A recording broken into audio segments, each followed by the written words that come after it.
Bonjour à tout le monde, ça va? J'espère que tout le monde va bien.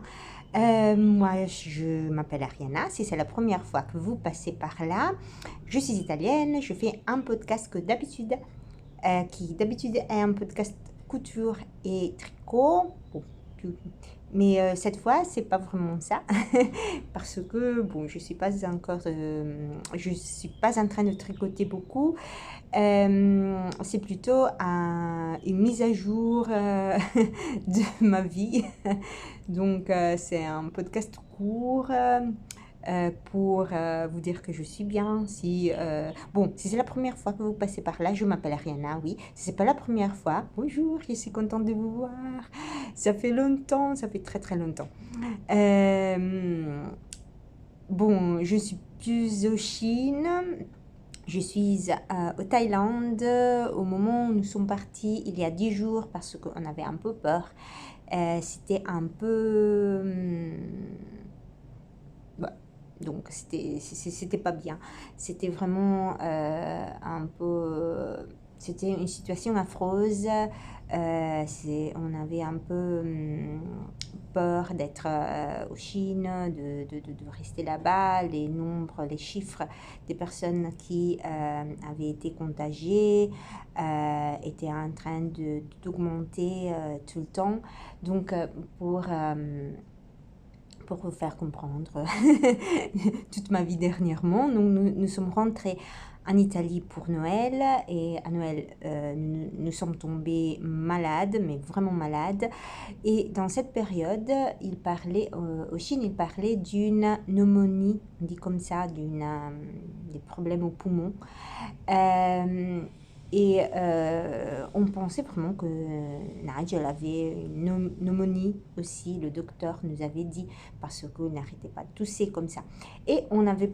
Bon, mais il ne parlait pas de coronavirus, c'était pas... Donc, nous avons pensé, donc il y a un virus assez fort au Chine, parce que dans cette partie de la Chine qui est Wuhan, et Wuhan est à 900 km de chez nous, donc c'est assez loin.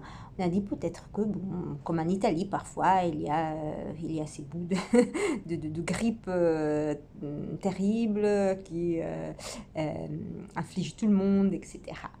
Mais après, nous sommes retournés des vacances de Noël. On a passé 2 semaines à l'école et après, les vacances pour la nouvelle année chinoise ont commencé. Et là, on a commencé à entendre des nouvelles sur ce virus. Il faut faire gaffe, mais les chiffres étaient encore assez basses. Et comme Wuhan était assez loin, on pensait ok, ça va. C'était la première fois qu'on était... bon. Après, c'est vrai que les news, je m'en souviens plus, les journaux ne parlent pas beaucoup de ce qui se passe au Chine. Si ce sont des news pas jolies, pas positives. Donc voilà, donc les chiffres ont commencé à monter. Le gouvernement chinois a fermé pendant les vacances, ils avaient fermé les cinémas, les bibliothèques, beaucoup de magasins avaient fermé. Et après, on a eu nouvelle que les écoles restaient fermées pour 2 semaines. Et donc on a commencé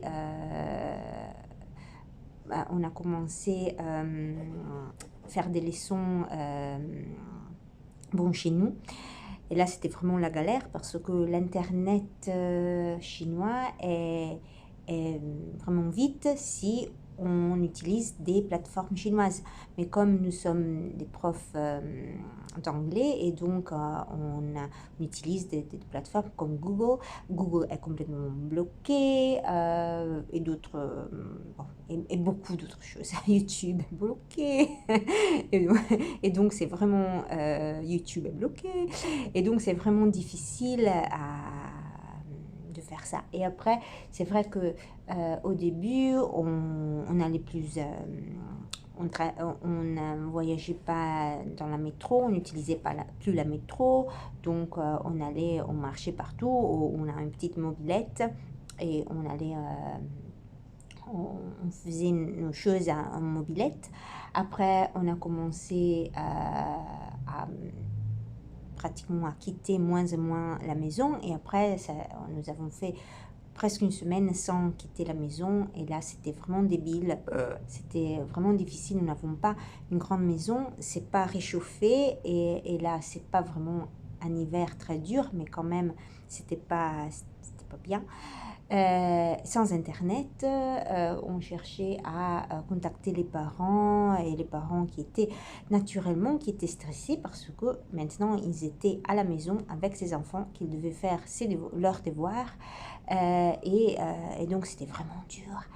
Et après on avait des nouvelles de nos collègues qui étaient partis pour les vacances partout, à vrai dire, et qui nous disaient que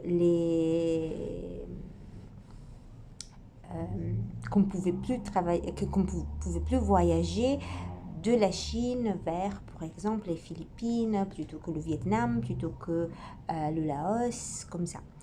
Et donc, on s'est décidé, comme j'ai eu des problèmes avec mes tantes, comme ça, nous avons décidé de partir pour la Thaïlande. Et là, c'était vraiment super vite. on a fait une réservation à 6 heures et à minuit, on a pris l'avion. Et là, on avait vraiment peur parce que ça faisait maintenant longtemps que on cherchait à éviter complètement toutes les places où il y avait beaucoup de personnes. Donc, aller à l'aéroport et passer 2 heures dans un avion plein de personnes, c'était c'était un peu énervant. La ville où nous habitons, donc je vous ai déjà dit peut-être, ça fait presque 20 millions d'habitants. C'est une ville plutôt grande et elle était complètement vide. Là, c'est le parc autour de notre maison. Donc, on vit comme c'est une résidence avec beaucoup de gratte-ciel. Et après, il y a un parc énorme, des jardins merveilleux vraiment. Et tous les jours, il y a toujours beaucoup de personnes, beaucoup de monde, beaucoup d'enfants, de mamies, de papis, tout le monde qui fait du jogging, qui danse, qui chante, vraiment. Et là, c'était mort. Il n'y avait personne et c'était vraiment, il me semblait d'être dans vous savez, les films apocalyptiques, je ne sais pas si on dit comme ça, quand il y a le protagoniste qui sort et bon, les villes sont vides, rien ne marche, il n'y a rien. Donc c'était comme ça. Et là c'était vraiment énervante, c'était vraiment affreux. Donc nous sommes partis avec pleine peur, mais maintenant nous sommes vraiment contentes. Nous sommes en Thaïlande, nous avons fait 10 jours à Bangkok. J'ai fini j'ai fini mes travaux dentaux. Il y a comme un tourisme médical, un tourisme dental, un tourisme pour la chirurgie esthétique, la chirurgie tout court. Et je me suis vraiment bien trouvée. C'est un peu comme la Croatie, comme vous dites, Croatia. Je ne sais pas. Bon, en Italie, tout le monde va en Croatie, ex-Yougoslavia. Pour le dentiste, c'est la même chose ici, ils vont à Bangkok. Mais c'était bien. Et après, revoir Bangkok, c'était bien parce que la dernière fois qu'on était là, c'était quand même il y a 12 ans, quelque chose comme ça. Donc, ça a changé beaucoup. Même si la bonne humeur des personnes, des Thaïlandaises, oh, je les adore vraiment. Ils sont fantastiques. Ils ont vraiment une façon de vivre super sympa. Et voilà. Et maintenant, nous sommes à Ayutthaya. Je ne sais pas s'il y a des vacances en France parce qu'il y a plein de Français. tout le monde. Il y a vraiment... Aujourd'hui, nous sommes allés manger quelque chose et il y avait plein de Français. Donc, bon, c'est bien, hein. Mais c'est bien. C'est tout, voilà. Et donc, nous sommes ici, nous sommes bien. Maintenant, je ne sais pas si on ira... si on rentrera à l'école le 2 mars ou le 16 mars ou bien plus tard, parce que quand même les chiffres sont encore importantes et sont encore un peu, je ne sais pas, c'est un peu surréel parce que on parle des chiffres, mais ce sont des familles qui ont été, ce sont des tragédies, hein. Aujourd'hui, je pense, parce que le matin, c'est triste, c'est surréel, je vous promets. On prend le café et on regarde les nouvelles, les nouvelles chiffres. On regarde combien de personnes ont été contagiées. Parce que quand même, ça fait vraiment partie de notre vie, de notre routine. Je ne sais pas, c'est un peu... yeah. Et donc aujourd'hui, il y a 78 000 attendez, victimes, bon, personnes qui ont été contagiées et c'est affreux. Il y a plus que 2000 personnes qui sont mortes. Et là, si on pense, oh oui, 2000 personnes, c'est beaucoup, c'est un village. C'est un village parce que où j'habite en Italie, nous sommes 2000 personnes. Et si on pense à toutes les familles qui ont été touchées par ça, c'est incroyable. Et donc voilà. Et donc je ne sais pas. Je ne sais pas ce qu'on fera maintenant. Mon tricot, donc, comme je vous ai dit, nous sommes partis vite fait. Nous avons trouvé un vol. On le prend. Et j'ai amené des petites chaussettes. Bon, j'ai amené de la laine parce que je ne les avais pas commencé. C'est de la laine, c'est de la Dabi Bliss Realtor Socks. Je la trouve très belle. J'ai acheté 3 pelotes l'été passé et ça c'est ma dernière pelote. Je pense que la changer des couleurs est très très sympa. J'avais acheté des couleurs assez masculines parce que bon, moi je voulais faire des chaussettes un peu unisex parce que on les met tous les deux. Et voilà, ça c'est, je ne sais pas si j'arriverai à... Il fait 35 degrés maintenant, donc c'est vrai que j'ai pas trop envie.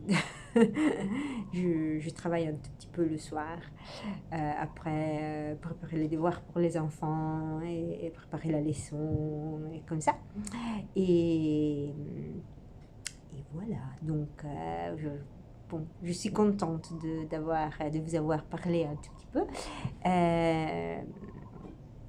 J'espère que tout le monde va bien. Je recommençais à regarder des podcasts, mais comme YouTube ne marche pas au Chine et comme j'étais vraiment bourrée avec le travail, et donc je n'arrivais pas à vraiment organiser des téléchargements à l'école et tout comme ça. Donc c'est vrai que maintenant je recommençais à regarder même Ravelry. Au début le travail ça marchait, mais après il marche très très mal. Et donc ici je suis Pinterest, Ravelry et podcast. Donc c'est vraiment... C'est une petite vacance. Je sais que c'est affreux de le dire, hein, parce que c'est quelque chose de très, très d'horrible qui est en train d'arriver en Chine. Mais voilà, pour moi, maintenant, je ne suis pas trop mal. Bon, je vous dis au revoir et à la prochaine. Ciao, bye.